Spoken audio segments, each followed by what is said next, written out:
자, 우리 이사야 공부하겠습니다. 오늘이 15장, 16장입니다. 이게 한 묶음이에요. 이사야. 여러분들 성경 펴보십시오. 15장, 16장.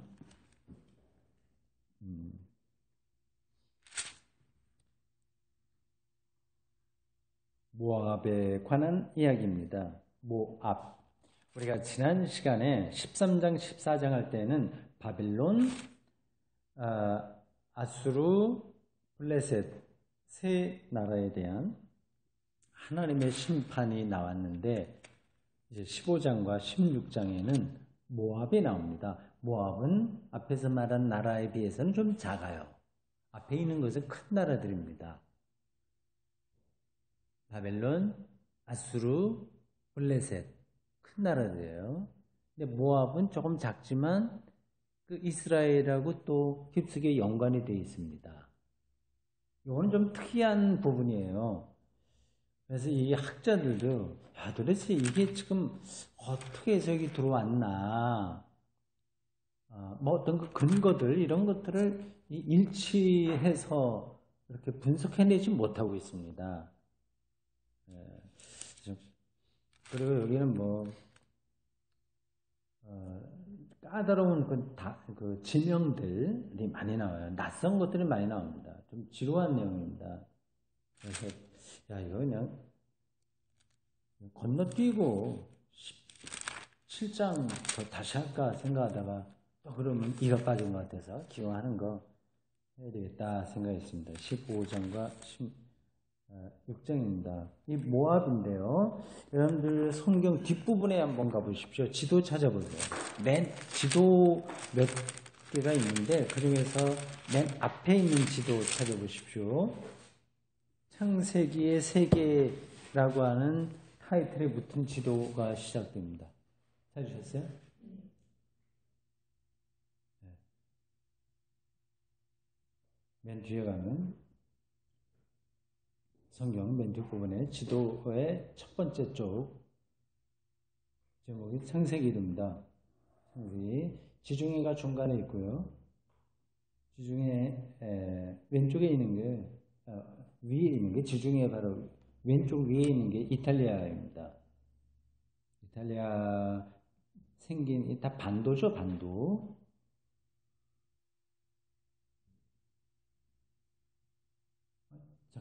거기 이탈리아가 아니라 그리스네요. 제가 착각했습니다. 미안합니다. 그 옆에 이탈리아는 나오지 않았네요. 그거는 그리스 맞습니다. 지중해 오른쪽에 보면 오른쪽으로 가나안이라고 있습니다. 가나안 그 위에 가나안 보면요. 거기 조그만 그 호수가 있는데 사해예요. 사해에서 위로 선이 하나 있죠. 그게 무슨 강이죠? 요단강입니다. 이 요단강 위에 여기는 표시 안 되어 있지만 호수가 또 하나 있습니다. 갈릴리 호수입니다. 지금 지도 보고 계시죠? 제가 설명하는 거 맞죠, 지금요? 네. 갈릴리 호수에서 사해까지 쭉 강물이 있습니다. 뭐 개천이라고도 할 수 있고 좀 넓었다 좁았다 해지는데 그게 이제 요단강입니다. 그 오른편에 있는 게 모압이에요. 모압 위에 암몬이 있고 밑에 에돔이 있습니다. 이 나라들도 성경에 여러 번 나오긴 합니다. 암몬, 모압, 에돔입니다. 다시 그 밑에 지도를 보십시오.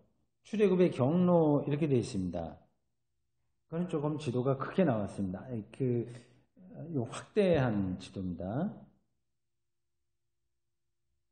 애굽, 그건 나일강 유역에 있는 그 고센이라고 하는 곳에서부터 출발하게 되는데, 고센은 요셉이 거기 1인지하 만인지상인 위치에 있을 때 자기 아버지 야곱과 그 형제들 다 데리고 와서 이렇게 그 파라오에게 불화받은, 선물로 받은 지역입니다. 고센이에요. 좀 비옥합니다. 거기 있다가 이제 나왔는데, 하여튼 뭐 출애굽 경로입니다.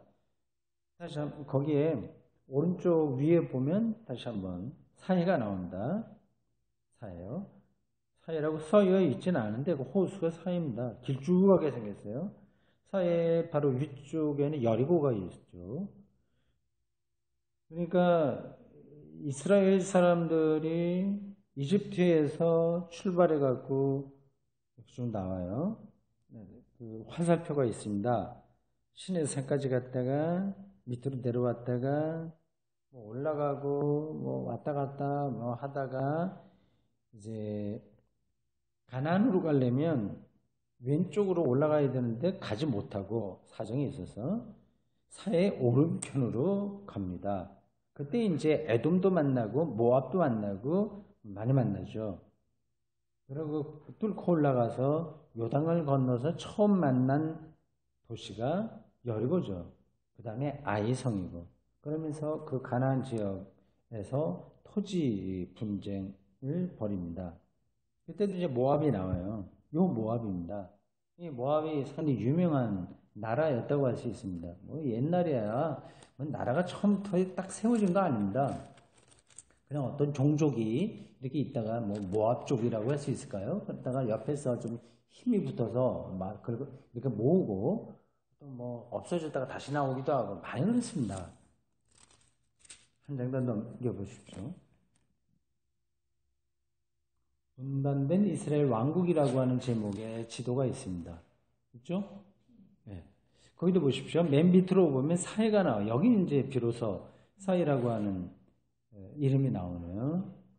그리고 위로 가면 갈릴리 호수가 있습니다. 그 사이 이어진 그 약간 진하게 나온 선이 요단강입니다. 분단된 이스라엘 왕국, 이때는 조금 나라가 모양을 좀 갖출 때입니다. 여기 이제 지금 이사야가 활동하던 시대하고 조금 비슷한 부분이 있죠. 그 지도 사해 바로 윗부분, 맨 끝에, 윗부분 끝에서 왼쪽으로 흐리게 점선 부근으로 쭉 가는 거 있죠. 예. 그게 이제 국경입니다. 국경 말하자면 남유다하고 북이스라엘의 국경이에요. 그래서 예루살렘은 남유다에 속해 있고요. 그 국경 넘어서 가면 북이스라엘인데 그 가까이 그 경계에 가까이에 길갈이 있고 베델이 있어요. 이런 게 다 중요한 성지입니다. 성지. 어떤 성소가 있는 거죠. 제단이 있는 곳입니다. 뭐 실로도 그렇고요. 그쪽을 가리켜서 에브라임 이렇게 근데 왜 하냐면 에브라임 지파가 거기서 살고 있었기 때문에 그렇고요. 북이스라엘을 좀 낮춰서 부를 때 에브라임이다 이렇게 합니다. 조금 더 올라가면 사마리아가 있는데 이 사마리아가 북이스라엘의 수도죠. 말하자면 남쪽은 예루살렘이 수도라고 한다면 북쪽은 사마리아입니다. 쭉 더 올라가면 갈릴리 호수까지 갑니다. 뭐 수넴 여자 엘리야 시대 때 있었던 이야기, 갈멜산 이런 것도 나오고요. 뭐 좀 그렇습니다. 거기에도 보면 다시 사해로 밑으로 내려오면 모압이 나옵니다. 그죠? 그 창세기 지도부터 시작해서 계속해서 이 모압이 나와요.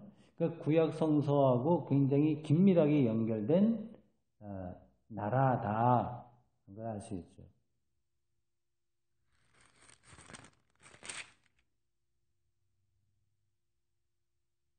예, 거기까지면 모압입니다. 자, 우리가 오늘 보는 이사야 15장, 16장, 요건 특별한 부분입니다. 모압에 관한 이야기입니다. 학자들도 이제 15장, 16장은 해석을 잘 못합니다. 이 구절이 앞에 있던 거야? 뒤에 있던 거야? 이거는 언제 들어와서 그런 것들을 다른 것에 비해서 이거는 더 불확실한 거예요. 그 사정이 어떤지 오토 카이저라고 하는 주석학자의 책 이사야 2권, 네, 한쪽을 제가 거기 여러분들 나눠드린 문건에 복사해서 실었습니다. 보십시오. 약간의 글씨가 인쇄가 또렷하게 안 되는데 제가 읽으면서 조금 설명할 테니까 들어보십시오. 이게 이제 전문적인 신학자가 그 구절들을 설명하는 겁니다. 제가 여러 번 얘기했지만 이 신학이 굉장히 역사가 깊어요. 여러분들 생각하는 것보다 훨씬 많은 연구가 되어 있습니다. 15장 1절부터 16장 14절까지 15장과 16장 전체에 대한 간략한 구도에 대한 설명입니다. 그리고 그 뒤로 이제 요거 한 다음에 15장 1절, 2절, 3절, 4절 다 해석을 합니다. 전체적인 구도에 대한 설명 잠깐 보실까요? 프록신가는 모르겠어요. 피읍이라고 번역, 이게 사람 이름, 신학자 이름입니다. 이제 영어나 독일어 이런 데서는 P하고 F하고가 구분되잖아요. F하고 P하고. 근데 우리나라 말로 번역할 때는 사람 이름, 지명, 이걸 구분을 못 합니다. F로 시작해도 피읍, P로 시작해도 피읍. 이렇게 돼요. 이거 제가 확인을 못 했습니다. 프록신지, 어쨌든, 이 프록시가 이렇게 얘기하는 겁니다. 학자 이름이요. 모압에 내린 이 신탁이요. 이게 선지자들이 하나님으로부터 말씀을 받아서 기록해 놓은 글 모음, 이걸 신탁이라고 합니다. 요 15장과 16장이 바로 모압에 내린 이사야라고 하는 이름을 통해서 내린 신탁이다. 이 신탁을 가르쳐서 난산 끝에 낳은 주석의 아들이라고 말한 것은 옳다. 굉장히 문학적으로 예쁘게 썼죠. 그러니까 이 15장과 16장이 이 이사야 여기에 들어오게 되는 과정이 굉장히 힘들었다는 얘기입니다. 역사적으로 처음부터 딱 여기 들어와 있던 게 아니라 이걸 해석하고 주석하는 그 고대 유대 학자들의 그 아기를 낳는 것과 같은 수고 끝에 여기 들어왔다. 결실을 그렇게 맺었다. 얘기입니다. 시가의 표현은 이걸 신탁 이거를 시가라고 표현합니다. 부르는 것에 따라서 약간씩 다른 거예요. 시죠, 시. 시 노래라고 해요. 시 노래. 시가의 표현은 결정적인 구절들에서는 애매하며 이게 도대체 뭔지 애매하다. 중요한 것에서 다른 구절들에서는 정말 그럴까? 어떻게 된 걸까? 의심스럽다. 첨각으로 간주되는 16장 13절에서 14절 맨 끝에 나오는 두 구절입니다. 15장 16장은 같은 뭉치예요. 마지막 부분에 16장 13절 14절을 빼놓는다고 하더라도 이건 정말 의심스러운 건데 그 빼놓는다고 하더라도 후대에 보완한 흔적이 여기 안에 없지 않다. 당연하죠. 우리도 뭐 신라시대부터 내려온 어떠한 노래들 있지 않습니까? 그거는 처음에 있는 그대로가 아니라 나중에 후손들이 넣고 빼고 하는 과정을 통해서 된 거예요. 고시 옛날에 있던 시들 그렇습니다. 비슷한 겁니다. 내용은 달라도 그게 형성되는 과정은 이 동양의 오래된 문서나 성경이나 비슷합니다. 최소한 15장 1절에서 16장 12절에 꽉 짜여진 하나의 대본을 정할 수 있는가? 틀림없이 이렇게 된다. 순서가 딱 맞다. 그렇게 볼 수 있는가? 아니면 본래 독립되어 있었던 시가들을 가정해야 되는가 하는 문제는 학자들에 따라서 대답이 다르다. 토막토막 다른 게 쭉 있었던 거를 나중에 누가 모았냐? 아니면 처음부터 이렇게 다 이렇게 짜여져 있냐? 이거는 학자들에 따라서 의견이 다르다. 이 대본 전체와 그 주요 부분들을 역사적인 상황과 관련시키려는 시도는 요거는 뭐 북이스라엘이 망할 때 이야기, 요거는 바벨론에 들어갔을 때 이야기, 뭐 요거는 바벨론 포로에서 돌아와서 했었던 이야기, 그렇게 역사적인 사건과 다 연관시키려고 하는 그런 시도는 이 시가 미래를 내다본 예언인가 아니면 조롱시로 이해되는 탄원시인가에 관한 원칙적인 판단 못지않게 많은 논란을 불러킨다. 예언이 있고 탄원이 있거든요. 앞으로 이 나라가 어떻게 될 거다라고 하는 것을 내다보고서 쓴 거라고 한다면 예언이지만 우리 이스라엘이 정말 저 모압 때문에 죽겠습니다. 탄원하면서 쓰는 시. 그러니까 하나님이 저렇게 저들에게 심판을 내려주면 좋겠다 하는 마음으로 쓰는 탄원시. 이렇게 있는데 이런 것들이 어떤 거로 보느냐 하는 것처럼 다 좀 요게 복잡하다 그 뜻입니다. 이 시가의 일부분이 예레미야 48장 29절에서 38절에 개작되어 있으므로 예레미야는 좀 후대 사람이거든요. 이사야는 앞에 사람이거든요. 근데 요 내용이 예레미야에 비슷하게 나타나는 걸 개작했다고 그러죠. 했으므로 우리는 이 문학 작품이 형성된 시점을 어느 만큼이라도 확실하게 추론할 수가 없다. 서로 시대가 다른데요. 이사야는 기원전 8세기 초, 예레미야는 기원전 6세기, 그러니까 차이가 있으니 이게 좀 역사적으로 시점이 어떠냐 판단하기 힘들다고 하는 겁니다. 잠깐 이 본문을 다시 좀 보십시오. 성경 15장 모압에 관한 경고다 하면서 쭉 어떤 하나님의 심판이 임하냐 하는 겁니다. 그러니까 모압이 완전히 망하는 거죠. 5절 보십시오. 내 마음이 모압을 위하여 부르짖는도다. 그 피난민들을 소알과 에글랄 슬리시아까지 이르며 울며 로잇 비탈길로 올라가니 호로나임 길에서 패망을 부르짖으니 쭉 그렇게 나오죠. 16장도 마찬가지입니다. 이제 이게 모압이 통곡하고 근심하고 형편없이 된다 그런 내용입니다. 이 이야기가 예레미야 48장 29절에서 38절에 개작도 있다고 하죠. 그걸로 한번 가보십시오. 예레미야 48장 찾아보세요. 성경 이사야 바로 뒤에 나옵니다. 이사야, 예레미야, 에스겔 이렇게 나옵니다. 이 세 가지가 대선지서예요. 이사야, 예레미야, 에스겔. 예레미야, 에가는 조금 다른 성격의 책이에요. 이 성경 우리까지는 성경에는 예레미야, 에가가 예레미야에 이어서 나오지만 실제로는 그건 좀 따로 분류해야 될 책입니다. 이사야, 예레미야, 에스겔 딱 머릿속에 이렇게 넣어두십시오. 이사야, 예레미야, 에스겔 이게 대선지서로 가장 유명한 선지서입니다. 48장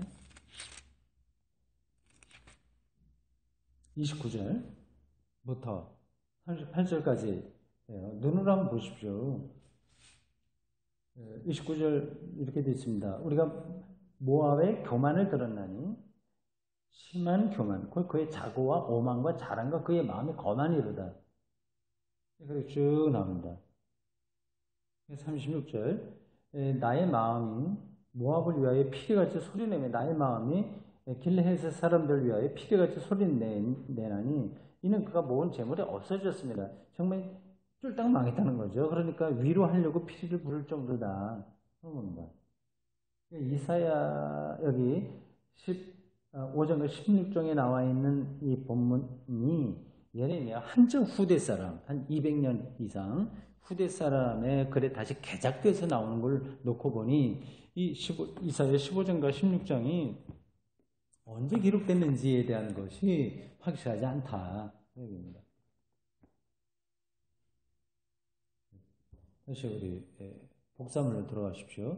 아마 그런 게 뭐가 중요하냐 혹시 여러분들이 이상하게 볼지 모르지만 전문가들은 그런 것들을 다 연구해야 됩니다. 왜냐하면 다 역사적 배경 그리고서 편집되는 과정을 통해서 이게 어떻게 됐는지를 알아야만 정확하게 해석할 수 있거든요.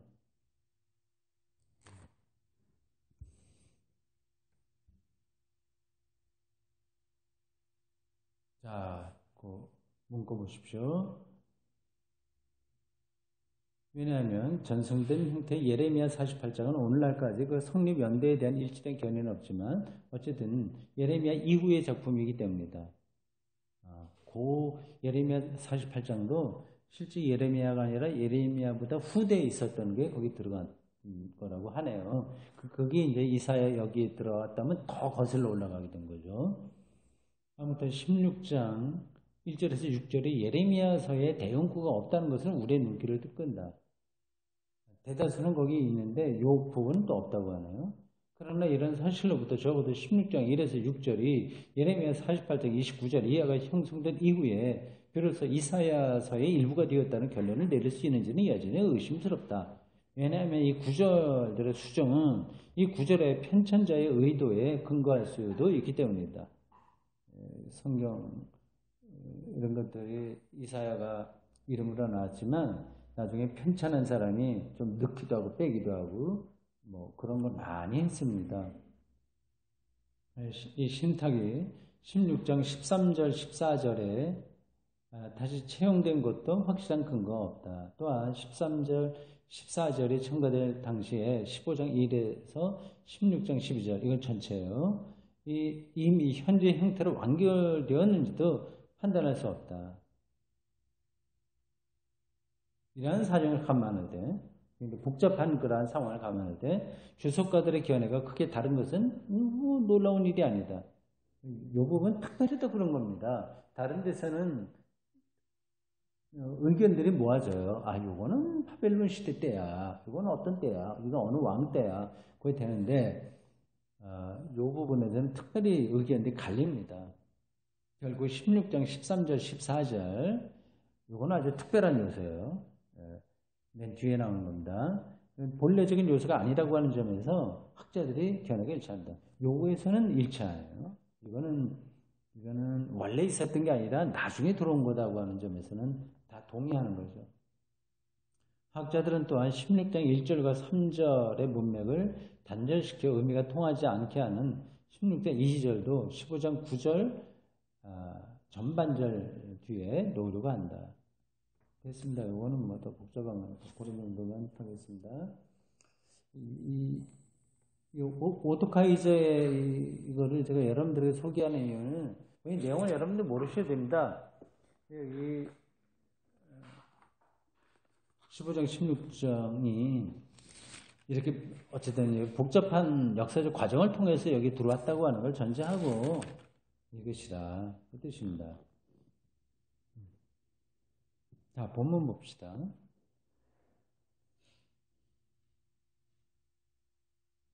참 공부하기 쉽지 않아요.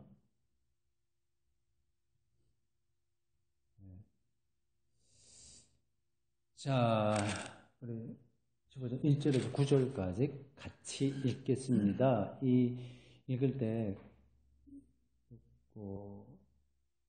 뭐예요? 지명이나 뭐 이런 이름들이 이상하게 많이 나오니까 너무 신경 쓰지 말고 편안하게 읽으시기 바랍니다. 모압에 관한 경고라. 하룻밤에 모압 알이 망하여 황폐할 것이며 하룻밤에 모압 기르가 망하여 황폐할 것이라. 그들은 바윗과 디본 산당에 올라가서 울며 모압은 르보와 메드바를 위하여 통곡하는도다. 그들이 각각 머리카락을 밀고 각각 수염을 깎았으며 거리에서는 굵은 배로 몸을 동였으며 지붕과 넓은 곳에서는 각기 애통하여 심히 울며 헤스본과 엘랄레는 부르짖으며 그들의 소리는 야스까지 들리니 그러므로 모압의 군사들이 크게 부르짖으며 그들의 혼이 속에서 떠는도다.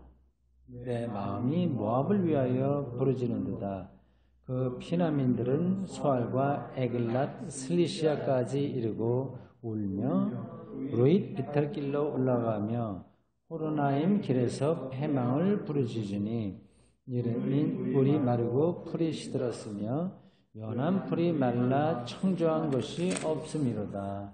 그러므로 그들이 얻은 재물과 쌓았던 것을 가지고 포도나무 시내를 건너리니 이는 곡성이 모압 사방에 들렸고 슬피 부르짖음이 에글라임에 이르며 부르짖음이 부엘 엘림에 미치며 디몬 물에는 피가 가득함이로다.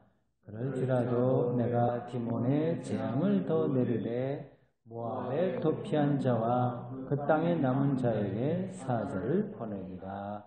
아멘. 이름 정말 복잡하죠? 이상하죠? 옛날에 있었던 그 지명 이름들입니다. 모압에 대한 경고입니다. 우리는 여기에 역사적인 그런 것들을 다 따라가지 않겠습니다. 우리에게 영적인 교훈이 뭔가 그런 정도를 찾으면 될 것 같습니다. 하룻밤에 1절이에요. 모압 알이 망하고 하룻밤에 모압 기르가 망하여 흥패한다. 이 나라가 하룻밤에 그렇게 된다고 하지 않습니까? 한 나라가 하룻밤에 되기는 힘들죠. 여러 과정을 거쳐서 나라가 망하게 되는데 모든 것들은 다 황폐하게 됩니다. 모든 것들은 다 그렇습니다. 우리도 마찬가지예요. 저도 아직까지 나이가 들어도 건강하다 생각하는데 하룻밤에 모든 건강은 다 없어지는 거죠. 시간이 조금 지체되고 있을 뿐이지 그렇습니다. 이게 개인도 그렇고 국가도 그렇고 모든 것들은 다 하룻밤에 황폐해지고 망한다. 이건 잊지 말아야 됩니다. 우리 인생이 허무하다고 하는 것을 가리키는 게 아니라 이게 실존이다. 그러니 어떻게 해야 되겠어요? 그리고 이런 거를 쓰고 있는 선지자의 마음이 어떤 거였겠습니까? 두 가지로 볼 수 있습니다. 두 가지로요. 그러니까 하룻밤에 황폐하고 망할 것이니 그 어떤 권력과 힘에 대해서도 두려워하지 말아라 그러죠. 두려워할 게 없습니다. 그 어떤 것도. 다 하룻밤에 없어질 만한 것들입니다. 사실은요. 그게 하나고요. 그럼 담대해질 수 있는 거죠. 그리고 이게 일부러 담대하려고 없는 걸 있는 것처럼이 아니라 실제로 그렇습니다. 대단한 사람이라고 생각해도 하룻밤에 없어지는 거예요. 그게 하나고 또 하나는 그렇기 때문에 우리는 창조주 하나님에게 절대적으로 의존해 살아야 되는 것. 그게 최선입니다. 그래서 우리의 즐거움도 하룻밤에 없어지는 거예요. 따지고 보면 그렇습니다. 거기에 매달리고 있을 뿐이죠. 그건 인생이니까 어쩔 수 없어요. 그걸 제가 무의미하거나 그렇게 하지 말라고 하는 것이 아니라 그렇게 우리가 매달려서 하긴 하되 이러다 하룻밤이다. 그걸 알고 해야죠.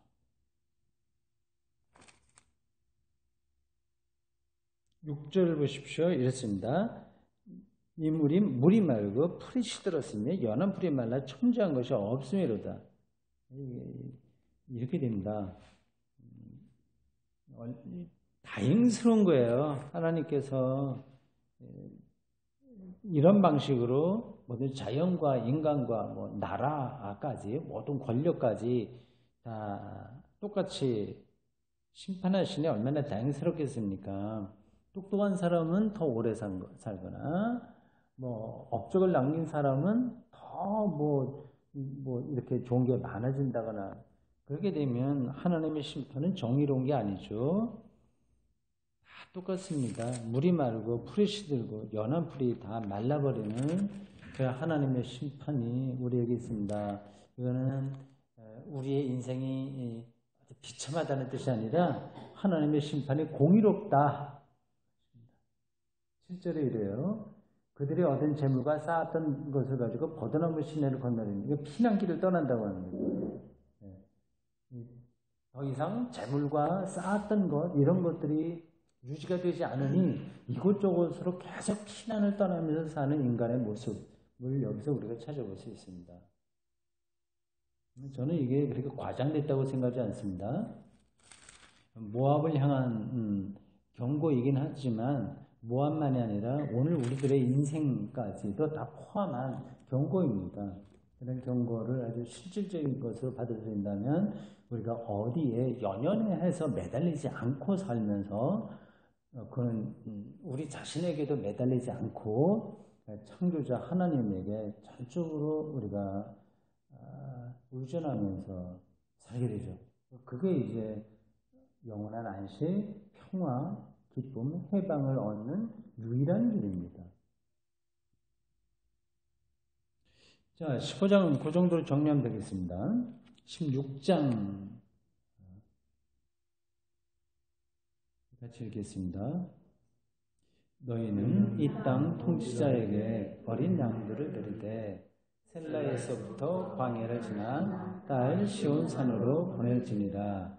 모압의 딸들은 아르논 나루에서 떠다니는 새 같고 보금자리에서 흩어진 새 새끼 같을 것이다.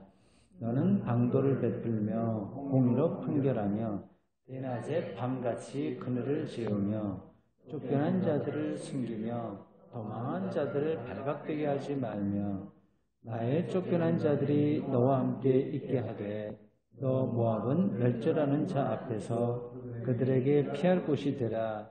대저 토색하는 자가 망하였고 멸절하는 자가 그쳤고 압제하는 자가 이 땅에서 멸절하였으며 다윗의 장막에 인자함으로 왕위가 굳게 설 것이요 앉을 자는 충실함으로 판결하며 정의를 구하며 공의를 신속히 행하리라. 우리가 모압의 교만을 들었나니 심히 교만하도다. 그가 거만하며 교만하며 분노함도 들었거니와 그의 자랑이 헛되도다. 그러므로 모압이 모압을 위하여 통곡하되 다 통곡하며 길하렛 건포도 떡을 위하여 그들이 슬퍼하며 심히 근심하리니 이는 헤스본의 밭과 신마의 포도나무가 말랐습니다. 전에는 그 가지가 아셀에 미쳐 광야에 이르고 그 싹이 자라서 바다를 건넜더니 이제 열국의 주권자들이 그 좋은 가지를 꺾었도다. 그러므로 내가 야셀의 울음처럼 신마의 포도나무를 위하여 울리라. 헤스본이여 엘랄레여 내 눈물로 너를 적시리니 너의 여름실과 내 동백물에 즐거운 소리가 그쳤습니다. 즐거움과 기쁨이 기름진 밭에서 떠났고 포도원에는 노래와 즐거운 소리가 없어지겠고 틀에서는 포도를 밟을 사람이 없으리니 이는 내가 즐거운 소리를 그치게 하였습니다. 이러므로 내 마음이 모압을 위하여 수금같이 소리를 바라며 내 창자가 기라레셋을 위하여 그러하도다. 그 산당에서 피곤하도록 봉사하며 자기 성소에 나아가서 기도할지라도 소용없으리로다. 이는 여호와께서 오래전부터 모압을 들어 하신 말씀이거니와 이제 여호와께서 말씀하여 이르시되 품꾼의 정한 해와 같이 3년 내에 모압의 영화와 그 큰 무리가 능욕을 당할지라. 그 남은 수가 심히 적어 보잘것없이 되리라 하시도다. 아멘. 15장에 나와 있는 얘기하고 비슷합니다. 모압 똑바로 해라 이 얘기죠. 교만하다. 하나님의 심판이 곧 임했다. 그 얘기입니다. 자, 조금 까다로운 부분이 있으면 설명해 보겠습니다. 1절 보십시오. 이 땅 통치자에게 어린 양들을 드리되 어린 양을 바친다는 거예요. 셀라에서부터 광야를 지나 딸 시온산으로 보내집니다. 시온산 하면은 이스라엘을 가리켜요. 이스라엘에게 좀 바쳐라 얘기인데 이스라엘하고 유다요. 하고 이 모압하고 많이 다퉜습니다. 아까 출애굽 지도에서 봤을 때에서 확인했듯이 출애굽에서 가나안 땅에 들어갈 때도 그때 모압하고 많이 싸웠어요. 그 뒤로도 분쟁이 좀 많았습니다. 아주 큰 나라는 아니지만 좀 이렇게 좀 입장이 좀 곤란하기도 하고요. 특별히 바벨론에 망할 때요. 바벨론 망할 때 기원전 587년이죠. 북이스라엘은 진장에 망했었고 남쪽 바벨론이 망할 때 그 바벨론에 의해서 이 예루살렘이 초토화되지 않습니까? 그러면 그럼 어떤 일이 일어날지 여러분 대충 아시죠? 많은 사람이 일단 죽고 모두가 불태워지고요. 그리고 많은 사람들이 사로잡혀 가고요. 사로잡혀 가면 귀족들은 바빌론 가서 그런 대로 거기 적응해서 살게 좀 해주고, 그렇지 못한 사람들은 노예로 삼고 뭐 그런 일도 벌어져요.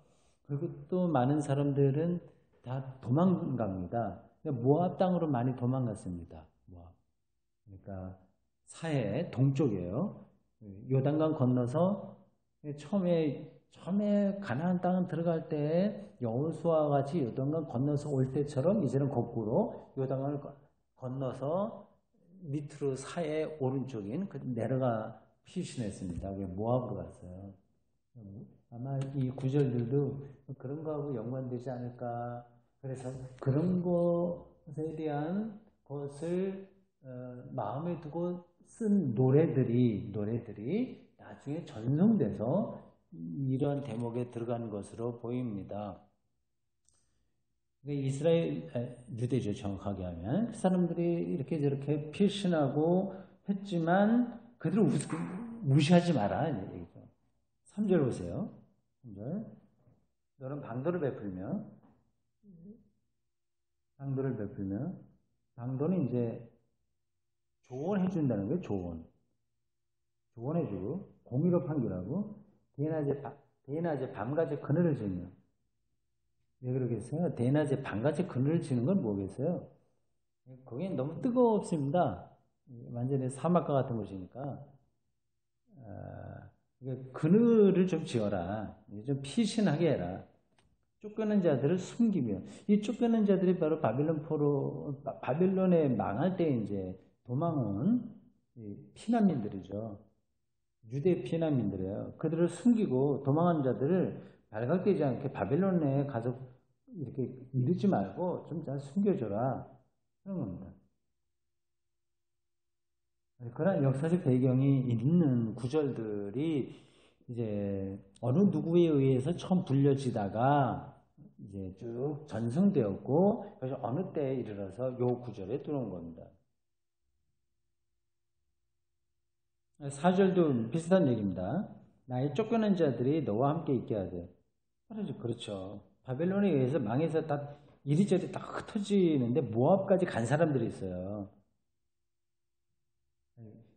좀 함께 해라. 함께 하되. 너 모압은 멸절하는 자들 앞에서 그들에게 피할 곳이 되라.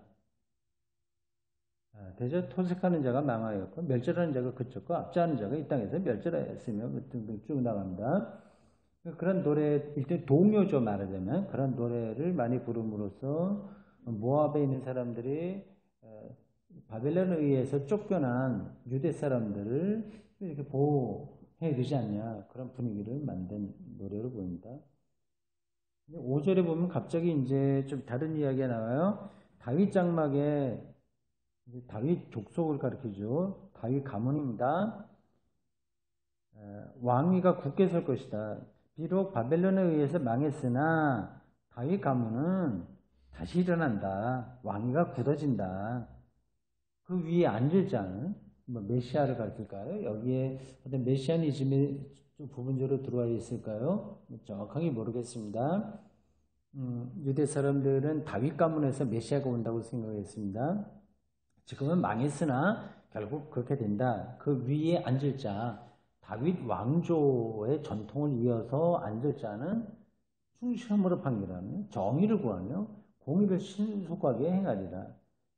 그럴 테니 너희들이 지금 어려움에 빠진 유대 피난민들을 좀 학대하지 마라. 피할 걸 줘라. 그 다음에 이제 6절에 보면 모압의 교만을 들었고, 교만하다 반복되고 있습니다. 우리가 앞에서 예레미야에서 개작됐다고 해서 조금 확인한 부분이 있죠. 예레미야 48장 29절에서 38절. 거기서 제가 읽은 구절도 바로 이런 겁니다. 모압의 교만, 거만하고 자랑이 헛되다. 이런 구절들. 이건 모압에 관한 충고이긴 하나 우리 개인에게도 다 포함되고 나라에도 다 포함됩니다. 그러니까 성경에 여기 이사야의 말씀이 들어온 거예요. 교만, 이게 사람을 죽이는 겁니다. 사람은 교만하고 싶어져요. 은근히. 이거는 정말 높이 올라간 사람만 아니라 낮 있는 사람들 기회만 주면, 낮은 사람들 기회만 주면 교만하려고 합니다. 그러니까 자기를 자꾸 드러내려고 하는 거예요. 그 인간의 본성이라서 어떻게 하기가 좀 힘들어요. 그래서 신학자들은 인간의 원죄를 가리켜서 교만 이렇게 부릅니다. 휴브리스, 자기를 높이는 거예요. 이거 참 이거 시선하기 쉽지 않습니다. 이건 아주 오랫동안의 수행을 거쳐야만 가능한 거. 예수 잘 믿어도 이게 잘 안 됩니다. 근데 이 교만하게 되면 자기가 불편해요, 사실은. 죄가 바로 그러는 거죠. 자기도 어찌할 수가 없어요. 점점 거기에 빠져들어서 그렇게 하지 않으면 자기가 못 견디니까. 근데 그게 결국은 자기를 파괴하는 거거든요. 자기를 죽이는 거죠. 그러니까 죄라고 하는 겁니다.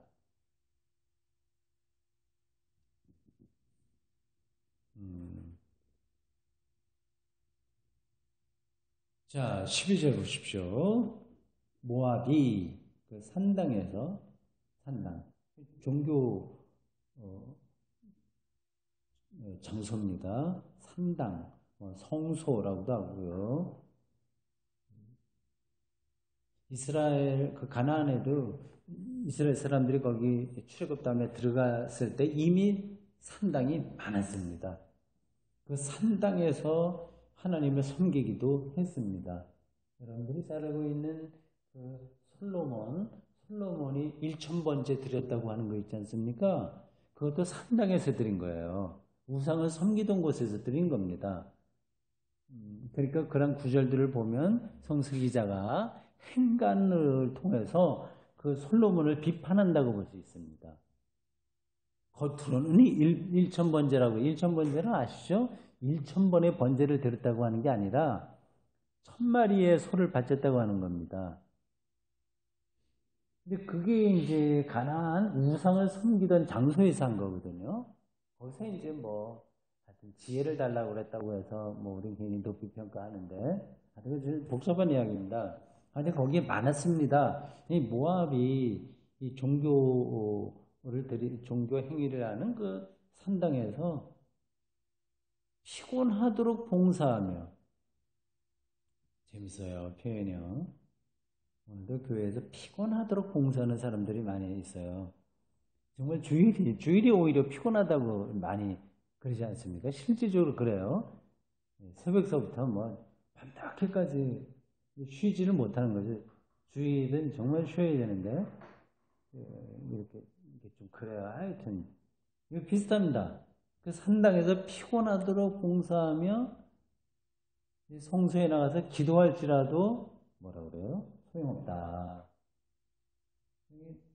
모압에 대한 경고이긴 한데 오늘 우리 한국교회 모습에 대한 경고라고 해도 과언이 아닙니다.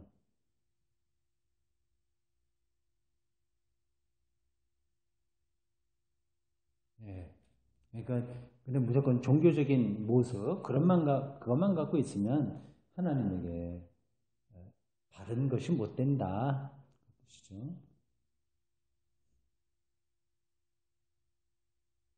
오늘 여기까지 하겠습니다. 15장과 16장은 좀 특별한 거예요. 시기적으로도 그렇고 등등의 굉장히 복잡한 지명들이 많이 나오고 있습니다. 그냥 한마디만 결론적으로 말씀을 드린다면 모압을 향한 경고이긴 하되 오늘 우리들에게도 같은 의미로서 영적인 경고라고 할 수 있습니다. 하룻밤에 무너지는 황폐화되는 것에 우리가 그걸 두려워하지 말자. 그러니 하나님의 창조주인 하나님에게 아주 실질적으로 의존하며 살자. 그리고 피곤하도록 봉사하는 그러한 종교 행위가 우리를 구원하는 게 아니다. 그러한 기도도 오늘 여기 말씀에 의하면 소용없을 수 있다. 그런 점들을 깊이 생각해야 되겠습니다. 기도하겠습니다. 주님, 오늘 저희들 이렇게 아주 화려하고 화사하고 멋진 봄날 이 지하에서 함께 모여 공부했습니다. 많은 시간들, 많은 날, 많은 순간들 중에 아주 작은 순간이지만 이 이사야의 말씀, 아주 오래전에 고대 유대인들을 통해서 우리들에게 주어진 말씀을 이렇게 우리들이 읽을 수 있다니, 이게 얼마나 놀라운 사건인지, 얼마나 또한 기쁜 일인지 모르겠습니다. 혼자서도 성경 읽고 공부할 수 있으나 소수의 무리 일망정 함께 모여 같은 마음으로 읽고 설명하고 들으니 또한 얼마나 즐거운 일입니까? 오늘 모압에게 내렸던 그 경고가 오늘 우리들에게 똑같이 해당되는 경고임을 저희들이 기억합니다. 각각의 형편들이 다르니 어떠한 상황에서도 하나님에 대한 신뢰를 잃지 않고 우리들 살아가게 붙들어 주십시오. 주일날 다시 만날 때까지 우리가 어디에 있든지 또 누구를 만나든지 주님의 믿는 자로서 부끄럽지 않게 살아가기를 원하며 예수님의 이름으로 기도합니다. 아멘. 수고하셨습니다.